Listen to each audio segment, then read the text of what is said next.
Aristóteles está criando aqui uma teoria do direito, dizendo o seguinte, que o direito no sentido estrito, né, no sentido específico, que é no sentido operacional do direito, ou seja, legislativo, né, no sentido jurídico da palavra moderna, não é? Quer dizer, há um sentido de direito como virtude, genericamente, e há um sentido de direito como especificamente o direito, isso que você estuda quando você vai para a faculdade estudar direito.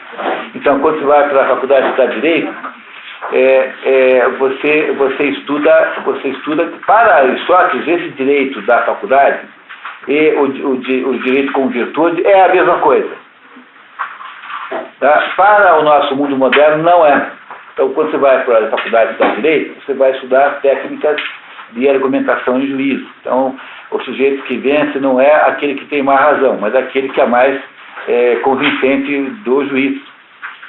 Não é isso? Quer dizer, a ideia do direito moderno é que a ideia não, o direito na prática não necessariamente se supõe que você tenha razão, né? Pressupõe que o sujeito argumente com mais habilidade do que o outro. Pode, portanto, haver alguma injustiça no mundo jurídico. No entanto, para Aristóteles, isso não era assim, porque para Aristóteles, se para nós o direito é aquilo que está estabelecido na lei, para Aristóteles o direito é aquilo que é justo. Portanto, é uma coincidência entre as duas coisas. Mas, como vocês sabem, o mundo de Aristóteles não é igual ao nosso mundo, é um mundo absolutamente diferente e é por isso que não se pode comparar isso assim desse jeito. Por outro lado, se há um direito como virtude que é genérico, há um direito prático, um direito operacional, que é esse que ele está falando agora. Ele está construindo uma própria teoria do direito. Eu imagino que um advogado que comece a estudar direito, antes de qualquer outra coisa, tinha que ler o capítulo 5 desse livro. A primeira coisa que se devia fazer, porque aqui dentro dessas palavras de Aristóteles está o princípio do direito romano, portanto, por extensão, o direito do mundo ocidental, pelo menos. É claro que eu estou aqui apenas delirando, porque eu sei que não é feito assim, e o fato de nós perdermos essas referências faz com que o nível aí de formação tenha, no fundo, é apenas um sintoma da redução enorme de nível de formação em tudo que você possa imaginar. Mas ninguém devia estudar qualquer assunto antes de fazer um bom estudo sobre os princípios, como as coisas são, ao nível universitário. Tinha que ser muito diferente do que é hoje aqui. Houve várias tentativas, né? A irmã Miriam Joseph, por exemplo, convenceu uma universidade católica lá nos Estados Unidos, antes de qualquer coisa, dar 1 ano de aula do Trivium. Esse livro chamado Trivium, que ela escreveu, está aí no prelo, estará disponível até o final do ano. Eu fiz o prefácio da metodologia que a irmã Miriam Joseph fez, ela já faleceu, né? Para ensinar estudantes a fazer o quê? Fazer as artes do Trivium. O que são as artes do Trivium? O Trivium é a educação medieval baseada na antiguidade grega. Então, o que são as artes do Trivium? São as artes associadas à mente humana. Quer dizer, é a retórica, né, falar, mas como? Com o apoio da gramática e da lógica. Então, aprender essas 3 coisas é aprender a raciocinar. Além de fazer isso, é preciso também ter as artes do quadrivium. O quadrivium são as artes associadas às coisas, não à mente humana, que são a aritmética e a geometria, e cada uma gerando, a aritmética gera a harmonia, pode chamar de música, e a geometria gera a astronomia. E essas 4 coisas são o quadrivium. Quando você aprende essas 7 coisas, você aprendeu as 7 artes liberais. Esses 7 conhecimentos são chamados de 7 artes liberais. E esses conhecimentos, então, ao final deles, o fulano lá que começou a aprender aos 14 anos, chega lá aos 18, 19, e recebe um título chamado mestre nas artes liberais, que é exatamente o sentido que é dado nos Estados Unidos à expressão Master of Arts. Quando você recebe esse diploma americano, é inspirado nas artes, mestre nas artes liberais. Essas artes que você recebe, nas quais você se diploma, não são artes no sentido de artista plástico, são artes liberais. É claro que lá nos Estados Unidos não se ensinam as artes liberais mais, mas o título guarda ainda a lembrança disso. Se você ainda por cima tem capacidade econômica e vontade, você pode fazer então as profissões liberais superiores, que são só 3. É a teologia, é o direito canônico e a medicina. É por isso que nós até hoje, e no final desses 3 cursos, você recebe o título de doutor. E essa é a razão pela qual nós chamamos médicos de doutores e advogados de doutores. E não chamamos engenheiros de doutores, porque os engenheiros não são uma profissão, engenharia não é uma profissão liberal, mas a engenharia é uma profissão associada a uma corporação de ofício. Bem, quando o engenheiro, que naquela época chamava-se construtor, né, que é mais ou menos o mesmo sentido de maçom, quando o sujeito entrava na corporação dos construtores, ele não tinha mais liberdade nenhuma. E toda a sua vida passava a ser regulada por regras corporativas, da corporação de ofício. O médico, no entanto, tem liberdade absoluta, porque o médico não tem nenhuma obrigação de cobrar pelo seu serviço, pode cobrar, pode não cobrar. E essa é a razão pela qual a profissão do médico é uma profissão liberal, e a do engenheiro não é. Fez sentido tudo agora? Dá para entender agora como as coisas são, né? Elas são assim porque tudo isso reflete um sistema que já desapareceu, mas que funcionava desse jeito.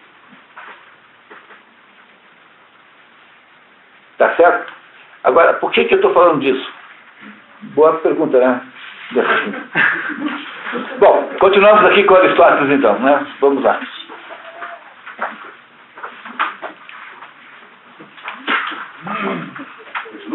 Por favor. Que uma proporção discreta tenha 4 termos está claro, mas isso também tem uma proporção contínua, na medida em que trata um termo como 2, e o repete. Por exemplo, como a linha que representa o termo A está para a linha que representa o termo B. A linha que representa o termo B está para a linha que representa o termo C. A linha aqui, que representa o termo D, é indicada 2 vezes, de sorte que, se for contado 2 vezes, haverá 4. Isso não tem nenhuma importância. Em vez de eu fazer isso com números, 2, 4, 6, 2, eu posso fazer com linhas também. Tá? Daí será contínua e não discreto. O número é discreto porque é um depois do outro, né? É só isso. Não tem nada aqui complicado para entender. É apenas entender que podem ser linhas em vez de ser números. Assim, o justo também envolve 4 termos, no mínimo. E a relação ou proporção, aqui no estrito sentido matemático da palavra, em grego analogia, entre o primeiro par de termos é idêntica àquela entre o segundo par, pois as 2 linhas que representam os indivíduos e porções são divididas similarmente. Então, como o primeiro termo está para o segundo, o terceiro está para o quarto. É aquilo que está no papel ali que eu fiz para vocês, aquele desenho. Tem nada de além do que está aqui, tá? Quer dizer, assim como 2 está para 4, 6 tem que estar para 12. Então há uma relação proporcional. Entendeu? Se o 6 estivesse para 10, então haveria uma desproporção, porque não teria dobrado, ele teria aumentado, sei lá, 80% apenas. E é só isso, não tem nem nada. Parece complicado, mas não é. Ele está apenas tentando falar aquela coisa da explicação na aula que parece um pouco assim, digamos, prolixa demais, confundido. Mas é exatamente o que está aí no papel, que eu já transferi para vocês. Aí, tá? E, consequentemente, por alternância, como o primeiro está para o terceiro, o segundo está para o quarto. Inclusive, como o primeiro está para o segundo, do mesmo modo está a soma do primeiro e terceiro para a soma do segundo e quarto. Ora, esta é a combinação efetuada por uma distribuição de porções, sendo tal combinação uma combinação justa se indivíduos e porções foram adicionadas. Dessa maneira, se você é dono de 60% da empresa, para que a distribuição do lucro seja justa, é preciso que você também receba 60% do lucro. Mas é essa a ideia, de uma simplicidade absoluta. Então, na distribuição digamos assim, de valores, na distribuição de direitos, enfim, que for, é preciso ser proporcional, não é? E não o contrário. Então, aquela história que há algum critério que norteia isso. Esse critério pode ser qualquer um, contanto que seja proporcional àquele critério. Quer dizer, não se concebe na proporção, na distribuição, que haja uma igualdade, nunca há, a não ser por coincidência. Então, a ideia é de chegar no final do ano e distribuir para aquele que tem 100 sócios, um tem 60% e os outros 99% têm 40%. Distribuir para todo mundo 1% é uma proposição completamente injusta, porque a propriedade do negócio é diferente, tem proporções diferentes. Então é preciso ser proporcional a algum critério. É isso que ele está dizendo aqui. Na distribuição, na justiça distributiva. A primeira do documento número 8 aqui que vocês receberam. O princípio da justiça distributiva, portanto, é a conjunção do primeiro termo de uma proporção com o terceiro, e do segundo com o quarto. E o justo, nesse sentido, é uma mediania entre dois extremos, que são desproporcionais, uma vez que o proporcional é uma mediania e o justo é o proporcional. E o que significa isso? Isso que eu acabei de falar. Tem absolutamente nada de diferente. Quer dizer, a ideia da distribuição é que ela seja proporcional a algum critério, que pode ser, por exemplo, segundo o mérito, quando acontece, por exemplo, naquele concurso cujo prêmio é dias de estadia em Ponta Grossa. Né? Quanto melhor, mais meritório for o sujeito, menos torturado será. Né? Então é assim, tá? Nesse importantíssimo trecho, Aristóteles reduz a definição do justo e da justiça distributiva a um enquadramento matemático, concluindo por uma espécie de equacionamento baseado nas regras do simétrico. Esse tipo de proporção é chamado de proporção geométrica, analogia geométrica, o que modernamente chamamos de proporção linear. É oportuno lembrar que as matemáticas para Aristóteles e para os gregos antigos são nomeadamente a aritmética, a geometria, a harmonia, a música e a astronomia. O quadrígio, né? Acabei de citar, lembra? Por isso que eu falei nisso, então. Agora que, tá vendo? Estava previsto que ia aparecer lá na frente, tá vendo? Tá vendo? Isso aqui que é o quadrígio, tá vendo o quadrígio? Quer dizer, os números, o mundo externo pode ser estudado por meio dessas 4 artes, são quadrivium. Então, a aritmética, que é associada à harmonia, e a geometria, que é associada à astronomia. Então, há uma associação 2 a 2 aqui. Então, aprender essas 4 artes é aprender o quadrivium. O livro da freira, da Miriam Joseph, não tem o quadrivium, só tem o trivium. Então, a quadrivium tem que se aprender em outro lugar, que não aqui. Do livro da irmã Letícia Joseph, que é uma das possibilidades para o segundo semestre, se tiver o livro de fato, porque a gente nunca sabe quando sai a gráfica isso, né? Mas está na gráfica já. É possível que fique pronto para o segundo semestre. Talvez seja uma opção. Apesar de que a gente tem que decidir se continua com a Aristóteles, também seria uma outra opção muito interessante. Vamos esperar amadurecer um pouquinho mais. Eu não sei agora a solução boa. A poética é um livro muito travado e talvez fosse melhor agora para instrumentalizar melhor a nossa cabeça, pegar assim da alma, da corrupção e da geração, livros que têm uma conotação mais de instrumentar como mecanismo de raciocínio, assim. Talvez fosse melhor. Poética talvez não fosse o melhor livro nesse momento. Eu não sei, vamos pensar junto. Né? Muito longo, muito denso. É uma maravilha, né? Mas eu acho que teria que fazer talvez durante um ano. Não sei. Vamos pensar também vou reconsiderar, sem problema nenhum. Continuamos. A álgebra está ausente simplesmente porque os gregos não a conheciam. A álgebra, como o próprio nome indica, é uma invenção árabe. A propósito, como se sabe, os gregos e os romanos representavam a progressão numérica. Isso que se chama de proporção geométrica na linguagem de Aristóteles, hoje em dia chama-se apenas proporção. Porque é isso que está ali. O A sobre a relação de A para C é a mesma que tem entre B e D. Então, isso é a proporção. Então, seja por onde eu for, eu vou sempre fechar a conta. Ó. 2 é metade de 4, como 6 é metade de 12, 2 é o dobro, metade de 6, é 1/3 de 6, como 4 é 1/3 de 12. Então, todos os lados que eu vou, sempre eu consigo fechar a conta. Então, há uma relação proporcional. É como se eu pudesse representar, por esses números, um quadrado. Como eu pudesse fazer um quadrado igual ao outro. Quer dizer, um quadrado maior ou menor, mas sempre um quadrado. Mas a garantia da manutenção das proporções é que garante que a figura geométrica será a mesma. Porque se eu mudasse as proporções, mudaria a forma. Então, o quadrado pode ser pequeno, médio, grande, imenso, gigantesco, cosmicamente o tamanho do mundo.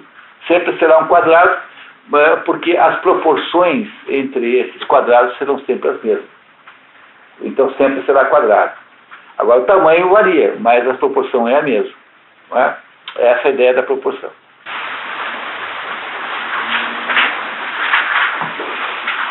Pelos matemáticos, uma vez que uma proporção geométrica é aquela na qual a soma do primeiro e terceiro termos apresentará a mesma relação com a soma do segundo e do quarto.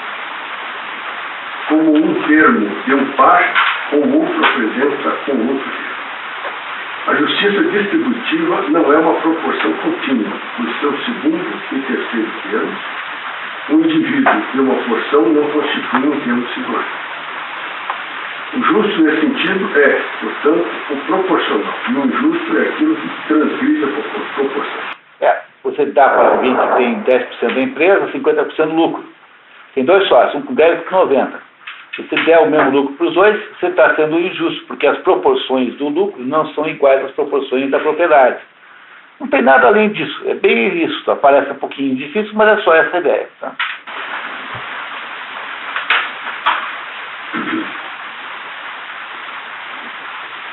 O injusto pode, assim, incorrer no excesso ou na deficiência, no demasiado muito ou no demasiado pouco. O que é realmente o que percebemos na prática. Pois quando a injustiça é feita, aquele que a faz, o agente, detém o excessivo do bem em falta. E a vítima da injustiça detém o deficiente ou insuficiente desse bem. Embora seja vice-versa um caso de mal, porque o mal menor comparado ao maior é tido como bem. Portanto, o menor dos males é mais desejável do que o maior. Entretanto, o que é efetivamente desejável é bom.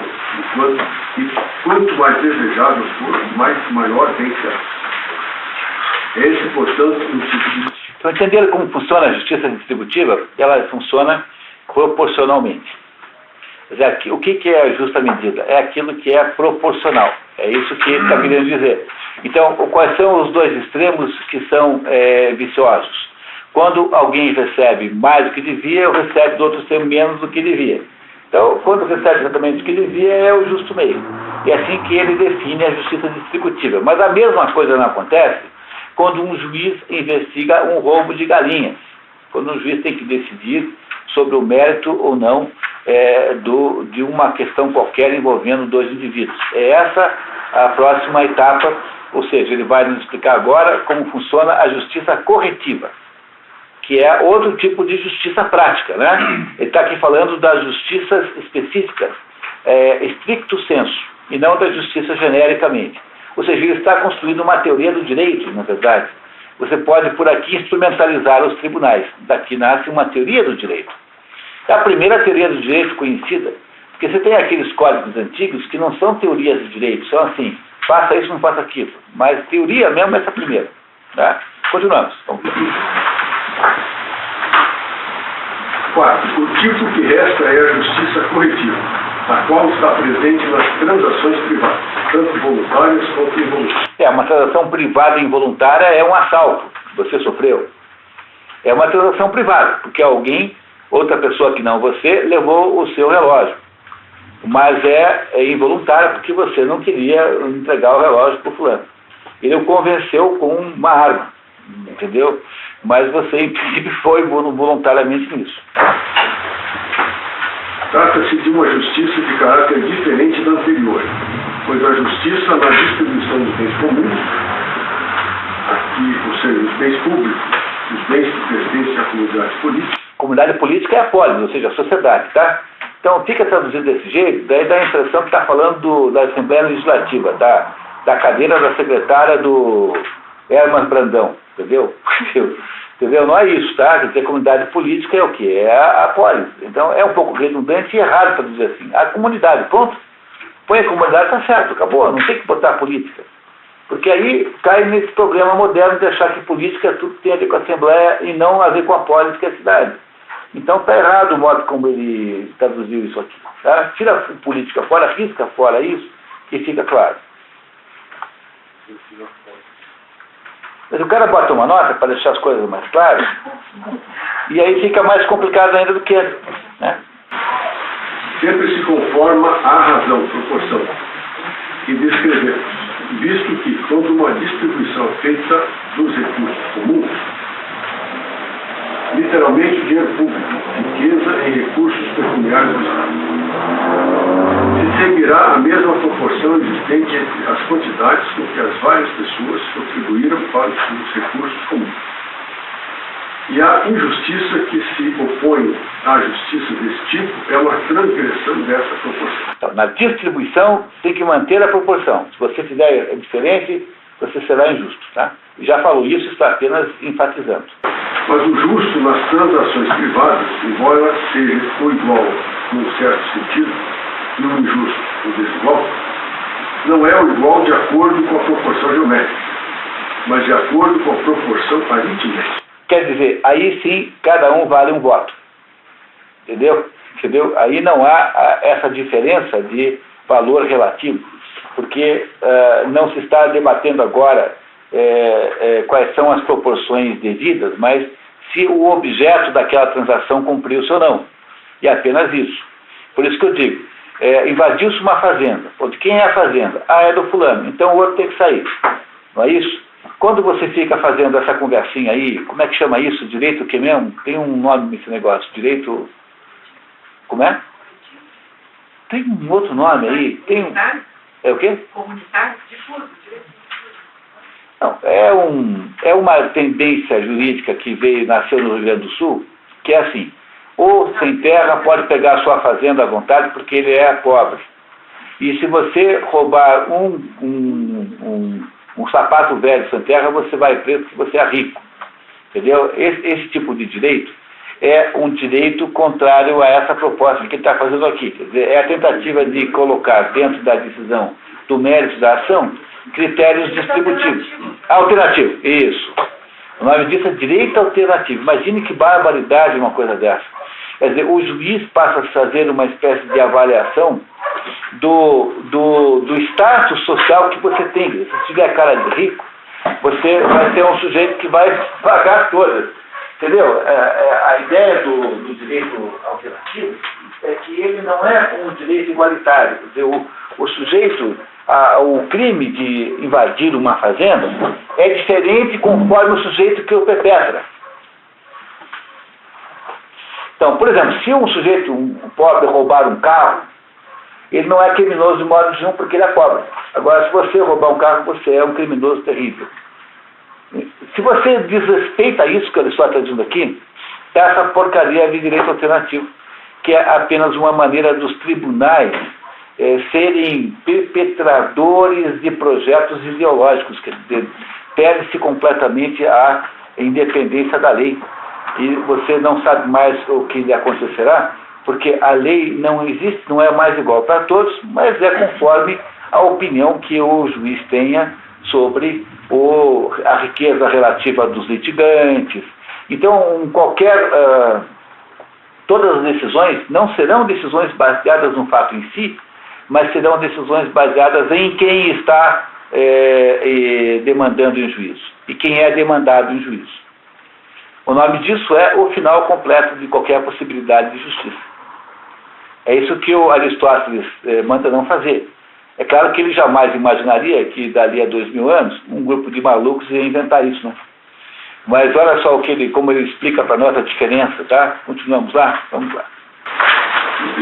Pois não faz qualquer diferença se um homem bom trapaceou um homem mau, ou se esse trapaceou aquilo. Não faz lá no tempo do Aristóteles, mas hoje faz. Entendeu? Só que quem estabelece quem é bom e quem é mal é quem? O juiz, que por sua vez é amiguinho do MST. Então todos os fazendeiros são maus e todos os invasores são bons. Entendeu? Então agora passou a fazer a diferença, só que o critério de quem é bom e quem é mau é um critério político. Isso que nós temos... É o quê? Grilagem é a mesma coisa. É a mesma coisa. Né? Quer dizer, isso é o que no que se tornou o direito, que se torna o direito corretivo, a partir de uma proposição não aristotélica, quer dizer, não igualitária.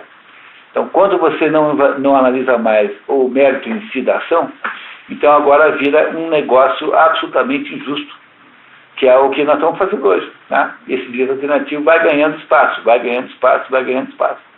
No âmbito dessas questões fundiárias, ele já é a regra. Em Recife, uma senhora grávida ficou na cadeia 3 dias, porque ela roubou uma lata de leite. E aí o delegado disse que a lei é para todos. Bom, mas aí é outra coisa, né? Porque aí ela não está sendo presa ou não, conforme a sua situação. Quer dizer, aí o delegado está dizendo a verdade, mas aí há outra questão. Quer dizer, há crimes menores e crimes maiores. É uma coisa chamada crime famélico. Né? Então, crime famélico tem que ser, o crime famélico de modo geral é desconsiderado. O sujeito que rouba um pão, né, e sai correndo com o pão da padaria, não há lei que o atinja em última análise. Agora, o sujeito que organiza um roubo a um banco, entendeu, que calcula tal, não é a mesma coisa. E a mesma coisa o sujeito que rouba uma televisão e que rouba não sei o quê, isso não é crime famélico, né? Porque o sujeito não vai comer a televisão, só se for famélico de novela, qualquer coisa assim. Mas é outra situação, Carmen, entendeu? A situação que ele está descrevendo aqui é o seguinte: quando um sujeito muito mau, horroroso, um sujeito malvado, um delinquente, um sujeito que é realmente mau, e um sujeito muito, muito bom, estão discutindo uma questão qualquer sobre quem é dono da galinha, não é isso? Pode haver uma situação como essa? Quer dizer, o juiz não deveria considerar que um é bom e outro é mau para tomar a decisão. Quer dizer, para fins da lei, ambos são a mesma coisa. Que aplicando o exemplo que você deu, seria assim: tem uma madame que roubou uma roupa de uma loja chique, porque é cleptomaníaca, e tem do outro cá uma mulher pobre que roubou um pão. Então, o fato de que elas são muito diferentes socialmente não deveria fazer nenhuma diferença na análise do fato em si. Nesse caso faz porque é uma diferença tão grande no objeto do crime, que o caso da mulher pobre é crime famélico e do outro caso não é. Mas imagine que as duas tivessem roubado a mesma coisa. Então, uma pessoa muito rica roubou lá não sei o quê, e uma pessoa pobre roubou a mesma coisa. O fato de que há uma diferença de renda entre as duas ladras não deveria ter nenhuma importância na decisão, porque para fins da justiça, uma é igual à outra. É o que ele está dizendo aqui. No entanto, quando você começa a analisar o mérito da questão, por meio de uma interpretação de maior ou menor direito atribuído ao status de cada um dos lados, você passou a não ter mais justiça. Que é o que ele está dizendo para não fazer. A Aristóteles falando para não fazer isso. E o nome disso chama-se direito alternativo. E é isso que tem hoje em dia aí, está cada vez mais comum, crescendo. Pegando aqui o que você falou, grilagem seria a justiça coletiva, onde são dois direitos individuais que estariam se buscando quem invadiu. E no caso de uma invasão sem terra, daí como existe uma coletividade de pessoas que invadiram, daí tem um interesse público maior, pelo direito alternativo, entendem um direito público de interesse maior em detrimento do interesse individual do proprietário. Exato. Então, é uma maneira, é um argumento, né, para você tomar essa decisão, mas essa é uma argumentação que o Aristóteles impugna. Então, vamos ver o que ele acha sobre isso, tá? Vamos lá. A lei apenas considera a natureza do dano, tratando as partes como iguais. Olha aí, tá? Tá vendo? Aristóteles está mandando, a lei apenas considera a natureza do dano, tratando as partes como iguais. Limitando-se a indagar se alguém praticou injustiça, enquanto o outro a sofreu, e se alguém praticou o dano e se o outro foi atingido. Consequentemente, sendo o injusto aqui o desigual, o juiz se empenha em torná-lo igual. Daí ser esta justiça concebida e aplicada pelos juízes entre os particulares, corretiva ou corretora, vale dizer, equalizadora. Embora para Aristóteles não haja teórica e explicitamente uma distinção entre o ético e o jurídico. Já falei para vocês por quê, né? Expliquei que está na política, né? Essa explicação. O legal está encerrado no ético. Ou, em outras palavras, não há uma ciência autônoma do direito, a qual os romanos chamarão de jurisprudência. Ele estabelece implicitamente aqui a clara fronteira que existe na prática entre a moral e o legal, visto que a justiça corretiva é para ele precisamente a justiça processual, a justiça pertinente ao domínio do que denominaremos posteriormente direito, e mais particularmente direito civil e direito penal. Visto que, quando alguém recebeu um golpe e o outro o aplicou, ou alguém o matou, e o outro foi morto, a linha que representa o sofrer e o fazer do sofrer a ação está dividida em partes desiguais, mas o juiz se empenha em torná-las iguais mediante penalidades ou perda por ele impostas, retirando o ganho. O termo ganho é usado numa acepção geral de modo a aplicar a esses casos, ainda que não seja a rigor apropriado algum deles. Por exemplo, relativamente a uma pessoa que agride a outra, nem é a palavra perda apropriada à vítima nesse caso, mas aconteça o que acontecer, os resultados são classificados como perda e ganho, respectivamente, quando a quantidade do dano recebido chega a ser estimada.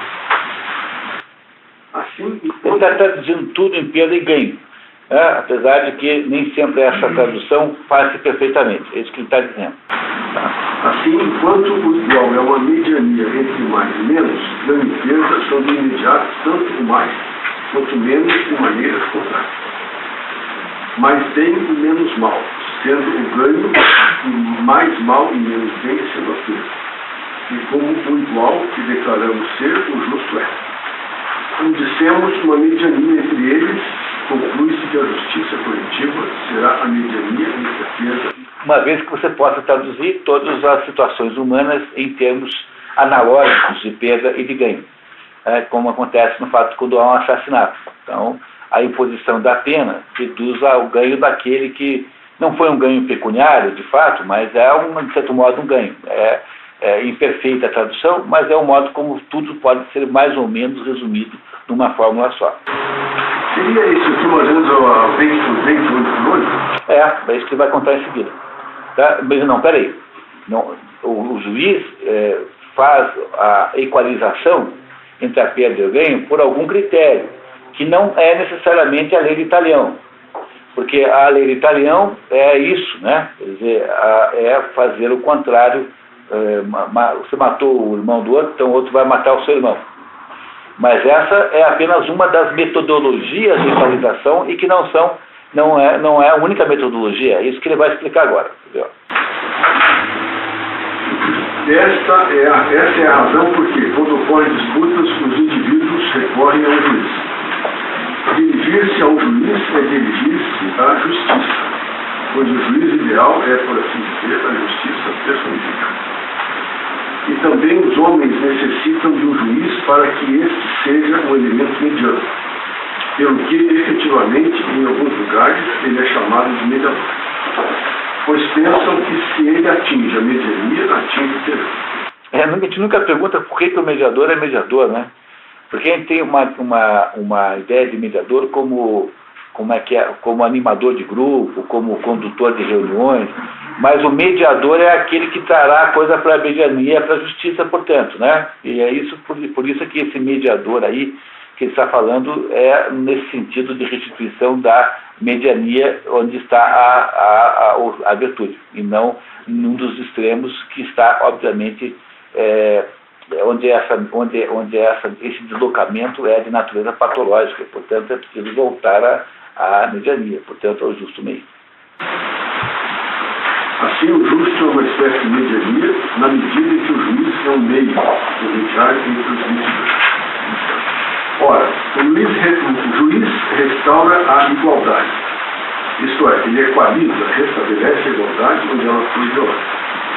Presume-se que a igualdade seja sempre anterior à desigualdade. Óbvio, né? Porque se ele vai restaurar uma coisa, precisa que essa coisa tenha existido antes. Então você restaura um quadro porque ele esteve antes em situação melhor do que está hoje, né? Não é isso? Portanto, pressupõe-se que a igualdade tenha sido desrespeitada, por isso que tem de restaurá-la. Se representarmos a matéria por uma linha dividida em duas partes desiguais, ele subtrai um segmento maior naquela porção pela qual é excedida na metade da linha inteira e a soma ao segmento menor. Está vendo? Então aqui, ó, se você fechar os olhos agora e sonhar um pouquinho, você vai ver as histórias mostrando. Se representarmos a matéria por uma linha, isso aqui é uma aula, né? Vocês entendem que não há nenhuma dúvida que isso aqui seja uma aula? Então é como o professor fala, se nós representarmos para ir traça a linha em algum lugar.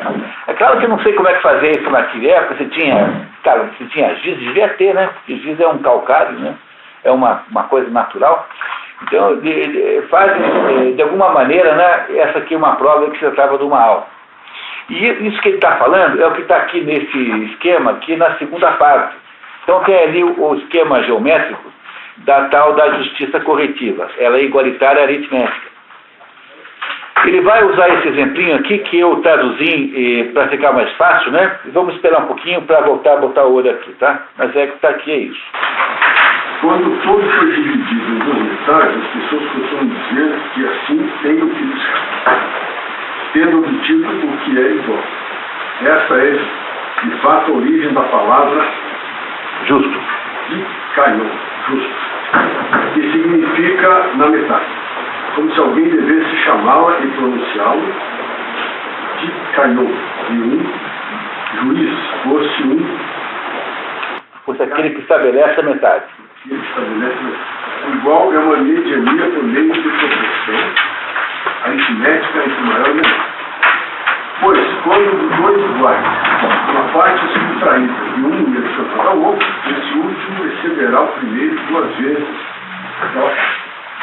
Ao passo que se houvesse subtraída de um, mas não adicionada ao outro, esse último excederia o primeiro uma vez somente a parte que não tem absolutamente nada de difícil nisso, é a coisa mais óbvia do mundo, entendeu? É uma coisa que parece difícil, porque está tentando falar em palavras, coisas que são assim, para botar no papel, né? Já vai ficar óbvio isso, tá? Portanto, o último excederá a mediania uma vez a parte, e a mediania excederá o primeiro, do qual a parte é subtraída uma vez aquela parte. Esse processo, então, nos capacitará a apurar o que devemos subtrair da parte que tem demais, e o que adicionar àquela que tem pouco demais. Então, se você tem 20% da empresa e recebeu só 10% do lucro, eu tenho que tirar 10% do lucro dos outros lá e passar para você. É só isso que está escrito aí, não tem absolutamente mais nada do que isso. Entendeu? Quer dizer, não é proporcional no sentido como se faz na distribuição, porque agora tem apenas que corrigir as diferenças que que estão estabelecidas ali. Portanto, tem apenas que ajustar os números. É por isso que o segundo raciocínio é diferente do primeiro, que é aritmético, enquanto o outro é geométrico, digamos assim. Apesar de que essas são expressões aristotélicas que não se usam mais. E aí continuamos, quer ver? Esse processo, então, nos capacitará a apurar o que devemos subtrair da parte que tem demais e o que adicionar àquela que tem pouco demais. Teremos que adicionar a parte que tem excessivamente pouco a quantidade por meio da qual a mediania, entre elas, a excede, subtrair a maior das três. Quer dizer, a parte que tem demasiado, a mediania, e a parte que tem demasiado pouco. A quantidade pela qual a mediania é por ela excedida. Que as linhas A, B, B e C sejam iguais entre si. Tá, então estão lá, tá vendo? Só que eu botei a linha, né? Porque hoje a gente faz assim, né? Quando a gente indica uma linha, a gente não pode ser a A, tem que ser a linha, né? B, B linha, C, C linha. Então, A linha, B linha, C são iguais. Separaram, hein? Tá? Muito bem. Que o segmento AE seja subtraído da linha AA. O segmento AE está lá, tá vendo? Eu vou separar. Quer dizer, a linha AA vai passar a ser o tamanho do EA. Não é isso? É a linha. Vai ficar muito menor. E que o segmento CD seja adicionado à linha CC. Tá lá. CD. Na esquerda, lá embaixo, foi adicionado o CD. De maneira que toda a linha DCC muito bem. seja a linha TA. Excederá a linha EA, com certeza. Muito bem. Pelo segmento CD. E o segmento CF. Aí a tradução aqui está ruim, mais o segmento CF. Tá? Então, pelo segmento CD, mais o segmento CF. Vai ficaria claríssimo.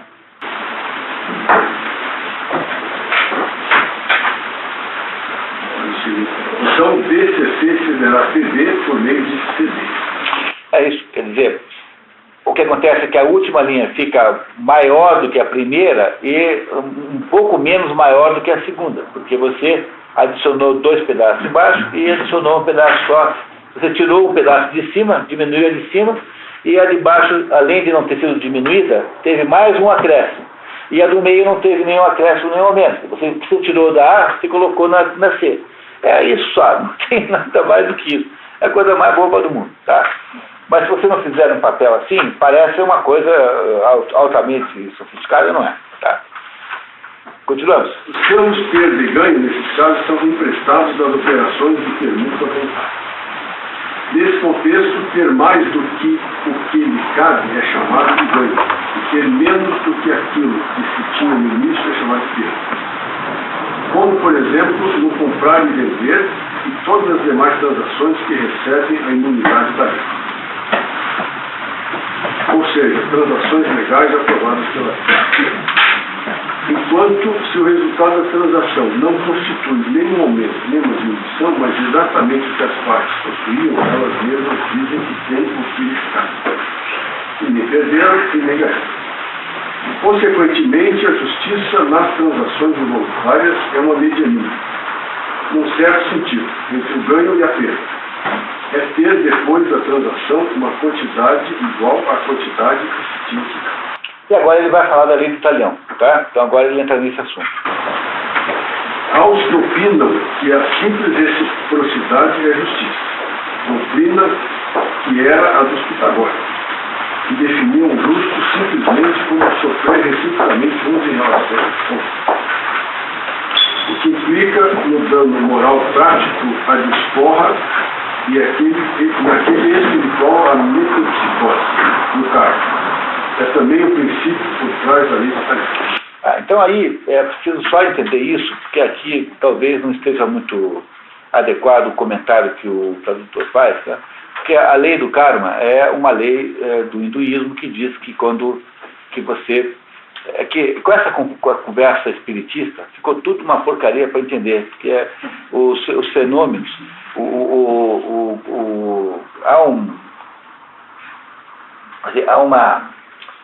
a nossa existência é uma existência que meio associada a esse pedaço do mundo que nós enxergamos, que nós, né? Assim, a nossa existência material é a mais imediata de todas. Mas esse não é o único mundo em que nós estamos. Há um segundo mundo em torno de nós, que é um mundo sutil, ao qual nós acessamos apenas imperfeitamente, e que nos acessa de alguma maneira também imperfeitamente. Há um terceiro mundo, que é o mundo angélico. E há um quarto mundo, que é o mundo divino, que é completamente inacessível. Esses 4 mundos existem porque, para que Deus pudesse fazer o mundo, ele é preciso que ele se retirasse, porque Deus não é nada. Vocês entendem que Deus não é nada? Deus não pode ser nada? Mas não tem que ser nada, porque se Deus fosse alguma coisa concreta, Deus não seria Deus. Porque tudo aquilo que é concreto, de alguma maneira, é limitado. Então, os hindus dizem que Deus é aquele que não é, ou seja, Deus é igual a nada. Porque no critério de alguma coisa dentro do nosso mundo, entendeu? Porque Deus não pode ser, portanto, a somatória de tudo que existe. Deus não pode ser a energia. Esse princípio holístico de que Deus é tudo que existe, é uma mistura de bananeira com automóvel, com topodídeo, entendeu?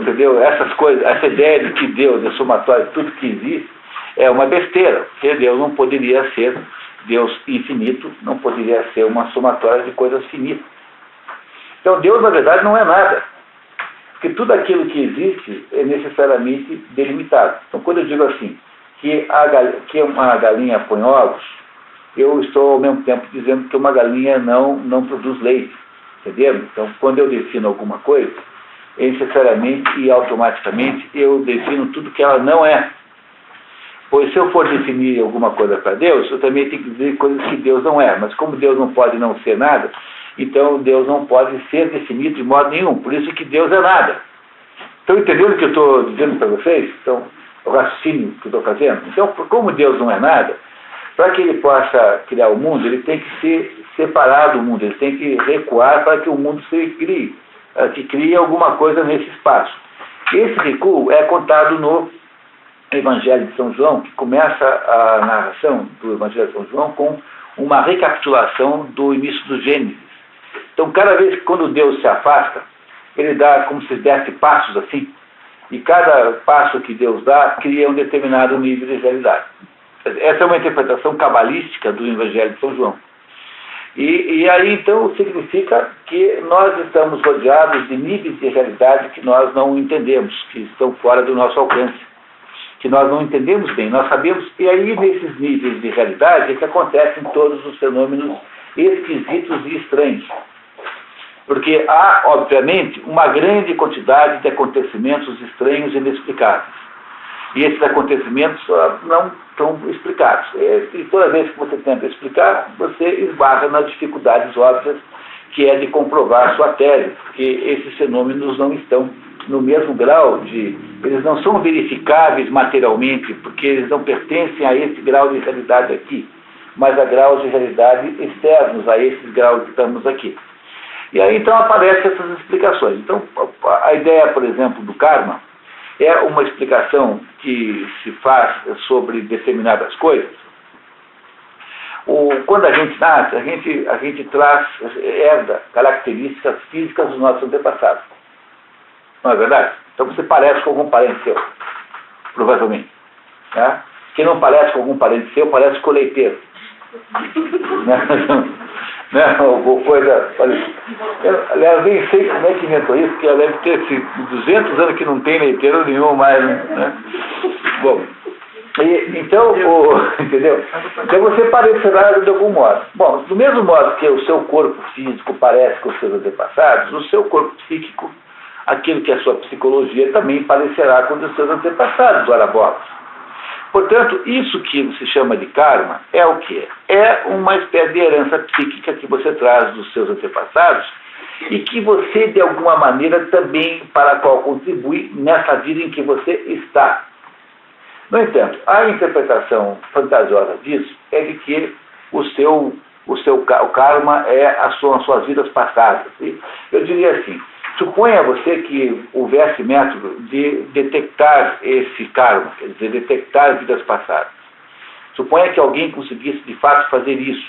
Como eu poderia provar que isso que a pessoa está me dizendo foi uma vida que eu vivi e que não é o que parece muito mais provável a vida dos meus antepassados?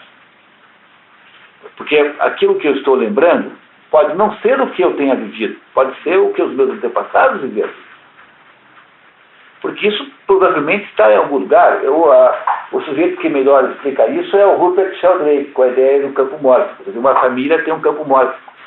E esse campo mórfico é uma contribuição que todo mundo faz para esse campo mórfico. E se a sua família tem, por exemplo, tem traços morais ruins no passado, se a sua família é composta majoritariamente de ladrões de galinha, então é a sua obrigação melhorar o karma da família. Quer dizer, não roubar galinha nenhuma e devolver quantas puder para os seus legítimos donos. Aí, nesse caso, você tem que aceitar o seu dharma. Dharma é aquilo que você faz para melhorar o karma. Dharma é uma obrigação. Karma é uma espécie de herança.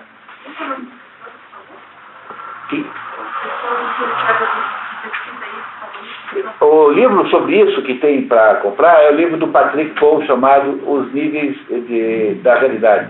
Os Diversos Níveis da Realidade, que é um livro difícil de ler, porque, na verdade, ele é apenas uma coleção de imagens que instruíram este autor numa conferência que deu sobre esse assunto. Mas a ideia central é essa, que quando Deus se recolhe, então esse recolhimento de Deus gera como que ondas nas quais se estabelece a realidade e depois, né, a origem dessa interpretação é a interpretação cabalística do Evangelho de São João.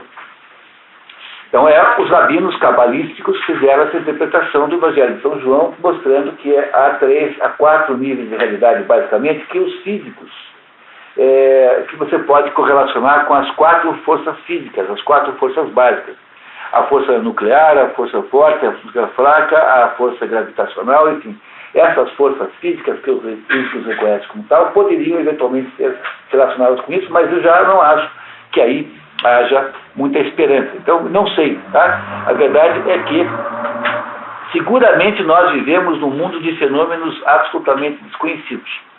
E esses fenômenos em torno de nós, que nós não somos capazes de compreender verdadeiramente, podem ter explicações incrivelmente distantes e inacessíveis. É até bom, até seu ponto de vista, é claro que isso a gente pode estudar, né, mas no fundo, isso tudo é meio secundário, porque você é julgado por aqueles atos que você faz na sua existência, aqueles atos da sua vida concreta e real. Agora, o que eu queria dizer é isso, né, quer dizer, o conceito de metempsicose. O conceito de metempsicose significa o quê? Metempsicose é quando a psique, a alma, se muda de corpo. Então, os hindus acham que a alma da pessoa que morreu pode habitar o corpo de um sapo, por exemplo. Não tem que ser de um ser humano. Não é isso? Agora, essas coisas aí, quer dizer, elas não são necessariamente produzidas por um princípio de retribuição. Porque a ideia de que tudo é retribuição é você delimitar a vida humana a apenas o mundo concreto aqui dentro, o mundo, o primeiro nível. Então, os hinduístas popularescos, assim, é que ficam transformando tudo em retribuição. Mas isso não é assim verdadeiramente, porque você não sabe qual é a razão verdadeira pela qual você sofre os acontecimentos dessa vida. Quer dizer, a ideia de que você foi um sujeito mau, vai virar o orangotango na próxima vida, o Sérgio Malandro, sei lá o quê, vai virar alguém assim profundamente desclassificado, entendeu? Quer dizer, essa é uma ideia muito pobre que implica numa interpretação arbitrária desses fenômenos esses que não estão ao nosso alcance de compreensão. Então, para os verdadeiros intérpretes vedânticos, não existe esse negócio de reencarnação espiritista, como ele quer fazer crer aqui. Quando ele faz esse comentário de metempsicose aqui, e de karma, ele está pensando em retribuição, mas quem é que pode afirmar que essa retribuição dá-se nesse mundo aqui? Você não sabe isso de verdade. Mas aqui há uma certa inércia nessa ideia, nesse comentário porque a retribuição da lei do talião é no mundo real concreto aqui. Mas, olha, na prática, pessoal, acontece o seguinte: pessoas muito boas podem se dar muito mal, pessoas muito boas podem se dar muito bem, pessoas muito más podem se dar muito bem e pessoas muito más podem se dar muito más nesse mundo aqui. Então, que retribuição é essa? Porque só haveria a possibilidade de você pensar em retribuição, seja no karma, entendeu? Então, uma ideia de que o karma é o que você fez numa outra vida, então vem pagar aqui. Então, o sujeito nasceu em cadeira de rodas porque ele nasceu torto, porque na outra vida ele atropelou alguém e deixou alguém torto. Bom, essa ideia só teria cabimento se toda a realidade se reduzisse a essa daqui. Entenderam?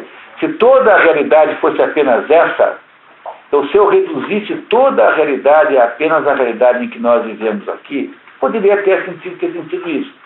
Mas como existem níveis de realidade diferentes que nós não conhecemos, e conhecemos apenas imperfeitamente, uma conclusão sobre essa ideia de retribuição é absolutamente precipitada. E o mundo tinha que ter sido cada vez melhor, porque aí cada vez que a pessoa voltava no ia melhorando. Então, exatamente, quer dizer, como teria sido Hitler 20 mil encarnações antes? Deve ter sido um Drácula, né? Não, pior não ia conseguir ser. Como é que ia ser? Né? Agora ele nasce um cavalo, um bom cavalo, daí de repente uma mula, sei lá, e de repente fica um bom cachorro. Sei lá. Isso é melhor, sim, então o mundo não teria que estar regredindo como ele está, no aspecto moral. Então, né? quer dizer... Mas cada vez está pior. Quer dizer, nem mesmo dá para aplicar a própria tese, né, com cabimento, né? Quer dizer, vocês compreenderam o que eu estou dizendo? Quer dizer, toda a hipótese sobre fenômenos de reencarnação serem baseados numa espécie de atribuição, seja porque você tem que melhorar ou porque o seu karma é o que você fez de errado numa outra vida, são todas pressuposições de que só exista um nível de realidade que é esse aqui. Quando, na verdade, existem, de acordo com determinadas avaliações aí, cabalísticas, existem mais de um nível de realidade. E o René Guénon, por exemplo, diz que esses níveis aí não são intercambiáveis. Quer dizer, você tem mudou de nível. É outra coisa, não é mais esse nível aqui. Então, a ideia de que existam aí medidas retributivas, como uma lei de talhão cósmica, a lei de talhão cósmica, né, que é o que pressupõe quem acha isso, né, que o karma é o que você fez de errado. Então, isso é o sujeito que acha que existe uma lei de talhão cósmica. Você foi no outro mundo um sujeito mal criado, agora vai ter uns filhos mal criados. No outro mundo você foi não sei o quê, pintou alguém de azul, você vai nascer azul nesse mundo. Será que isso é possível? Cara, é possível nascer azul? Não, sei lá, né, com uma oxigenação. Sei lá, entenderam o problema? Então, essa pressuposição da lei, de haver uma lei de talhão cósmica, é uma pressuposição que desconsidera a possibilidade de haver outros níveis de realidade que não esse aqui. Portanto, no mínimo, para dizer uma palavra só, precipitado. Compreenderam a restrição que eu estou fazendo no comentário do resumidor? Então, continuamos. A reciprocidade, entretanto, não é coincidente nem com a justiça distributiva, nem com a justiça corretiva. Está vendo? Porque a reciprocidade não pode ser com a distributiva, porque afinal ela não é proporcional. Né? E a outra, e não é coincidente com a outra, porque a outra é apenas produzir o encontro de contas, que é tirar um segmento de reta de um lado e botar na outra. Né? Vamos lá. Nem com a justiça corretiva, ainda que as pessoas queiram identificá-la com esta última, quando citam a regra de Radamanto, ou seja, sofresse um homem o que fez, a reta justiça seria. Radamanto era irmão de Minos na mitologia, e era um sujeito tão justo, que quando morreu, ele foi empregado pelo diabo para fazer a distribuição das penas do inferno, no Hades. Esse Radamanto é irmão de Minos. E ele, então, funciona como um dos juízes do inferno. É uma figura mitológica, né? Obviamente, né? Com efeito, em muitos casos, a reciprocidade diverge da justiça. Por exemplo, se alguém investido de autoridade agride um homem, não é certo que esse homem lhe devolva a agressão. Se alguém investido de autoridade no exercício da função, né? Obviamente, né? Agride um homem, essa agressão não deve ser retribuída, porque ela é uma agressão legítima, porque ela é produzida por uma autoridade. Então não adianta aplicar aí o conceito de lei do talhão, porque não deve haver a retribuição, não é? E se um homem agride alguém investido de autoridade, não bastará que a autoridade o agrida, já que ele terá também que ser punido. Por outro lado, faz uma grande diferença ser um ato realizado com ou sem o consentimento voluntário. O que está aqui escrito é incompreensível. E aí eu fui lá pesquisar nas outras traduções, né? E nas outras traduções está escrito assim, por outro lado, faz uma grande diferença ser um ato voluntário ou involuntário. Agora, de onde esse tradutor tirou essa frase aqui, sabe Deus, tá? Porque tanto no Ross quanto no Mário da Macuri, está escrito lá que faz muita diferença se o ato é voluntário ou involuntário, mas claro que sim. E como é que você aplica, portanto, a lei do talhão a um ato involuntário? Por exemplo, eu, sem querer, matei alguém, não queria matar. Aí como é que faz para a família da vítima, sem querer matar alguém da minha família? Porque o sem querer é impossível no segundo caso, né? Não é? Porque aí não dá, porque ele sempre vai fazer por querer. Então não é possível, entendeu? É assim, eu estava andando com um carro, daí passou uma bicicleta, eu matei alguém, atropelei um carteiro. Aí, pela lei do talião, a família do carteiro vai ter o direito de atropelar alguém da minha família, o meu tio Omar, por exemplo, entendeu? Andando de bicicleta também. Mas como que faz para atropelar o meu tio Omar sem querer? Ele não anda de bicicleta. Porque, não, até anda, mas, entendeu? Mas como que faz para atropelar o meu tio Omar sem querer? Porque o sem querer não pode ser planejado, não vira com querer. E como, então, eles vão tentar atropelar o meu tio Omar por querer, então não é lei do talião mais, porque, afinal de contas, não houve a reciprocidade do mesmo tamanho. Por isso que ele está dizendo que a lei do talião não serve como um método de justiça. Mas na lei de Moisés tinha a cidade de refúgio, né? Quem matava involuntariamente, ele tinha que sair correndo e fugir com toda a velocidade que pudesse e se alojar naquela cidade. Se ele saísse dos arredores da cidade, o parente mais próximo podia executá-lo. E ele só podia sair da cidade quando morresse o sumo sacerdote daquela cidade. Então ele ficava um prisioneiro, porque ele era julgado e considerado um matador involuntário. Tá? Mas aí não é a lei da reciprocidade, né?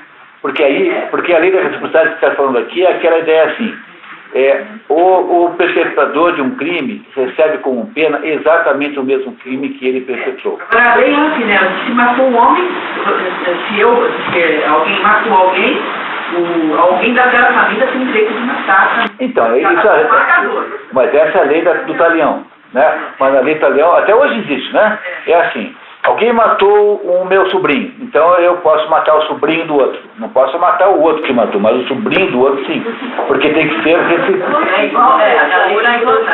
É isso. Só que isso é muito difícil quando a morte é involuntária. Sim, mas aí tinha a cidade de refúgio. Sim, mas claro, mas aí já deixa de ser reciprocidade para ser uma outra forma qualquer de punição. Porque a reciprocidade é impossível na morte involuntária. Porque se ela é involuntária, como é que eu posso reproduzir involuntariamente a outra morte? Porque qualquer tentativa de teatralizar a morte anterior será, no fundo, voluntária. Quer dizer que a reciprocidade nem sempre é sinônimo de justiça. É isso mesmo. Mas algumas situações podem. Sim, mas está dizendo que não serve sempre, porque ele está, portanto, dizendo que para produzir a justiça corretiva não serve a lei do talião. Tá? Muito bem, como regra geral, né? Mas o intercâmbio de serviços, a justiça sob a forma de reciprocidade é o vínculo que mantém a associação. Reciprocidade decidida com base na proporção e não na igualdade. A própria existência do Estado depende da reciprocidade fundada na proporção, pois os seres humanos requerem a capacidade de retribuir o mal com o mal. Se não forem capazes disso, sentirão que se encontram na posição escravos e pagar o bem com o bem, na falta do que nenhum intercâmbio ocorre e é um intercâmbio público. É por isso que construímos um santuário das graças, um lugar público para lembrar aos homens que retribuam uma amabilidade.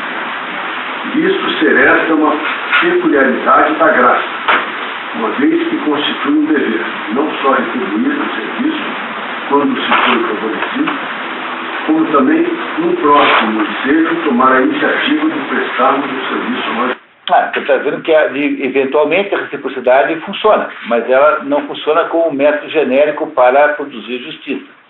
Alguma reciprocidade sempre há, sempre alguma coisa na punição que é má quando o crime é mau, né? Alguma coisa assim. Pessoal, eu sugiro que a gente passe agora, que nós não vamos conseguir ler tudo, né? Que a gente passe agora rapidamente. Vocês nos darão mais aqui alguns minutos e vamos lá nesse próprio livro 5 para o item 10, que eu acho que é um item de mais importância do resto do capítulo. Vocês, obviamente, podem ler sozinhos, quanto puderem, né? Mas o item 10, aí na página 172, o capítulo 10 vai vai complementar o nosso raciocínio. Tá? Temos a seguir que nos referir à equidade e ao equitativo. Especialmente para o estudante do direito, esses conceitos de Aristóteles são extraordinariamente importantes, pois é baseado neles que os grandes juristas romanos, particularmente a partir do reflexo de Marcos Cícero, aportarão ao conceito de equitas, que é o fundamento de todo o direito romano, como expressão pragmática do ius dicere, ou seja, da prática forense e judicial, na qual o juiz utiliza para proferir suas sentenças, mais propriamente, um lato sensu de justiça, aplicável flexivelmente à especificidade dos casos, no qual a consciência moral capitaneada pela clemência está necessariamente presente, além da interpretação do espírito da lei, do que a mera aplicação mecânica, seca e acadêmica da letra da lei e da jurisprudência. Toda ciência jurídica ocidental deve ao estagirita este culto indispensável. A base do direito todos são essas linhas que nós estamos lendo aqui. Tá? Essa é a base de todo o direito. Tá? Então continuamos. E a relação destes com a justiça e com o que é justo, respectivamente. Pois quando examinadas, afigura-se que a justiça e equidade não são nem absolutamente idênticas, nem genericamente diferentes. Por vezes, é verdade que louvamos a equidade, e o homem equitativo a tal ponto que chegamos a empregar a palavra equitativo como um termo de aprovação de outras coisas além do que é justo, e a empregamos como o equivalente de bom, querendo dizer com mais equitativo meramente que uma coisa melhor.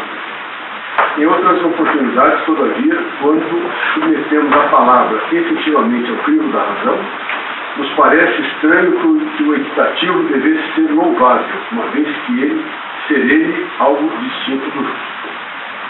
Se são diferentes, um deles, o justo, ou o equitativo, não é bom, se ambos são bons, são a mesma coisa. Ele vai explicar por quê, tá? Em seguida. Vamos lá. Eis aí as considerações de caráter aproximativo que fazem nascer a dificuldade no que tange ao equitativo. Mas que ainda assim são todas, de uma certa forma, corretas e não realmente incoerentes. Pois a equidade, embora superior a uma espécie de justiça, é ela mesma justa. Não é superior à justiça ao ser genericamente distinta dela. Justiça e equidade são, portanto, a mesma coisa, são ambas boas, ainda que a equidade seja a menor. Ele vai explicar agora por que tem essa confusão toda. A origem da dificuldade é que a equidade, embora justa, não é justiça legal, porém retificação dela. A razão para isso é que a lei é sempre geral. Entretanto, há casos que não são abrangidos pelo texto geral da lei, ou por esta ou por aquela regra legal. Está vendo? Então isso que nós sentimos hoje, que é a diferença entre o justo e o jurídico, você se sente injustiçado pela justiça, é o que ele está explicando aqui. É que as leis, pelo fato de serem genéricas, não conseguem abranger todos os casos reais. Então, ele não está, a razão pela qual ele acha que a lei e a justiça não são iguais, não é da nossa perspectiva moderna, que acha que a lei, por exemplo, protege indivíduos que fizeram lobby para obter determinada vantagem. Então, a lei foi feita para determinado. Os bancos inventaram o negócio da alienação fiduciária, por exemplo. Então, você imagina que a lei esteja sob a serviço de algum grupo que obteve uma capacidade de lobby maior. Então, só acha isso junta, nem sonha com isso. Porque, para Aristóteles, a lei e a justiça são sempre a mesma coisa. No entanto, pelo fato de que as leis são expressas genericamente, elas não atingem todos os casos específicos. E é por isso que às vezes essas duas coisas não combinam. Tá? Vamos continuar explicando. Matérias, portanto, nas quais, embora seja necessário discursar em termos gerais, não é possível fazê-lo corretamente. A lei toma em consideração a maioria dos casos, no sentido moderno de precedente jurídico, arquivados pelo tribunal, ou seja, jurisprudência. embora não esteja inconsciente do erro que tal coisa. Insciente, né? Insciente quer dizer, não é que não esteja, que esteja consciente. Quer dizer, essa frase, não estar insciente é estar consciente. É isso? Quer dizer, a lei sabe que a jurisprudência é injustiçante, porque ela gera uma base de aplicação genérica quando há casos específicos. Portanto, o resultado disso prático é que não há, de fato, possibilidade de ter justiça perfeita. E esse fato é um fato que é preciso entender com toda clareza, que é o fato com que lida, por exemplo, o livro, o Processo Maurícios, que é um livro maravilhoso, todo mundo devia ler. Vai para o programa lá das expedições do Processo Maurícios, em 2009, né, parece 10, não lembro mais, acho que 2010. O Processo Maurícios conta a história do Etienne Andergast, que é um juiz, um menino, né, que chama-se Etienne Andergast, que descobre que o pai dele, que era um juiz, cometeu um erro de julgamento, e o menino se rebela contra aquela situação e vai lá desvendar o verdadeiro criminoso. Enquanto ele faz isso, o pai reconsidera a sua decisão e consegue anistiar o condenado. Mas a anistia, o menino não aceita isso, porque ele não quer que haja anistia ao condenado, ele quer que ele seja descondenado, quer dizer, que seja declarado inocente, porque um anistiado é teoricamente alguém que é culpado, mas foi perdoado. E ele não quer que o condenado seja perdoado, mas seja justiçado, né? E aí, esse livro é a história do fulano que não suporta a ideia de que possa haver alguma justiça no mundo. É justamente essa atitude muito comum na adolescência que permite que todo governo totalitário crie as suas juventudes hitleristas. Então é o Hitler fazendo, os caras pintados do Lula, é essa turma que vai quebrar ponto de ônibus aí do Requião, né, ou do Ático, que organiza, esses estudantes aí, gostam de pátio, não se meia entrada e tal, essa turma que fica pintando aí na rua, é singenta isso, singenta aquilo. Então é um grupo de juventude hitlerista organizado pelo Requião, pelo Ático, pelo Maurício Requião, que for. Então essa gente se presta a esse trabalho porque elas são fanatizadas pela exigência de um mundo completamente justo, que diz aqui Aristóteles que não é possível, porque haverá sempre alguma coisa que impedirá. Estão compreendendo? E, o Processo Maurícios é um livro que só acha no tempo, mas é fácil de achar, porque foi publicado aí por essas coleções aí, é fácil de achar. O Processo Maurícios, com Z. O nome do autor é Jacob Wassermann. Grande livro. E isso não faz dela uma lei errada, pois o erro não se encontra na lei, nem no legislador, mas na natureza do caso, uma vez que o estofo das questões práticas é essencialmente regular. Entendendo o que ele falou aqui? Isso não faz dela uma lei errada, pois o erro não se encontra na lei e nem no legislador, mas na natureza do caso, uma vez que o estofo das questões práticas é essencialmente irregular. Quer dizer, as questões práticas é uma diferente da outra, né? Isso, cada uma é de um jeito. É por isso que não se pode atribuir a injustiça do sistema, mas apenas há uma situação que o sistema não consegue, há uma precisão que o sistema não tem. Portanto, não há justiça perfeita. Quando, portanto, a lei estabelece uma regra geral e posteriormente surge um caso que apresenta uma exceção à regra, será então correto, onde a expressão do legislador, em função de ser ela absoluta, é lacunar e errônea. Retificar o defeito, preencher a lacuna, decidindo como o próprio legislador teria ele mesmo decidido se estivesse presente na ocasião compartilhada, ou seja, estivesse no lugar e na pele do juiz. E teria promulgado se tivesse sido decisor do caso aqui. Consequentemente, embora o equitativo seja justo e seja superior a uma espécie de justiça, não é superior à justiça absoluta, mas apenas ao erro devido à expressão absoluta. Esta é a natureza essencial do equitativo, ou seja, é uma retificação da lei, onde a lei é lacunar em função de sua generalidade. Lacunar significa que não tem, né, lacuna, que a lei é omissa, né? Por efeito, essa é a razão por que não são todas as coisas determinadas pela lei. Pelo fato de haver alguns casos e situações em relação aos quais é impossível estabelecer uma lei. É necessária a existência de um decreto especial, pois aquilo que é ele próprio definido só pode ser medido por um padrão indefinido, como a régua fúmbia usada pelos construtores de Lesbos. Tal como esta régua não é rígida, podendo ser flexibilizada ao formato da pedra. Um decreto especial é feito para se ajustar às circunstâncias do caso. Está claro agora o que é equitativo e este é justo, e que é superior a um tipo de justiça. E também aqui se pode concluir claramente quem é o homem equitativo. Agora vem a parte mais importante. Ele é alguém que, por escolha e hábito, faz o que é equitativo, e que não é inflexível quanto aos seus direitos, se contentando em receber uma porção menor ele mesmo, que tem a lei ao seu lado.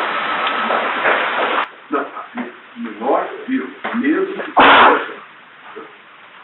E a disposição correspondente é a equidade, a qual é um tipo especial de justiça e de modo algum, uma qualidade diferente. E aí, então, também o último pedacinho, a gente deixa para vocês lerem em casa, e aí a gente, com isso, né, passamos um pouquinho da hora, mas vocês certamente acharam emocionante esse final. Eu senti, assim, uma verdadeira emoção no grupo, assim, uma energia, assim, subindo em ondas, tá? Um negócio assim, próximo a uma explosão nuclear, um atol de biquíni, né?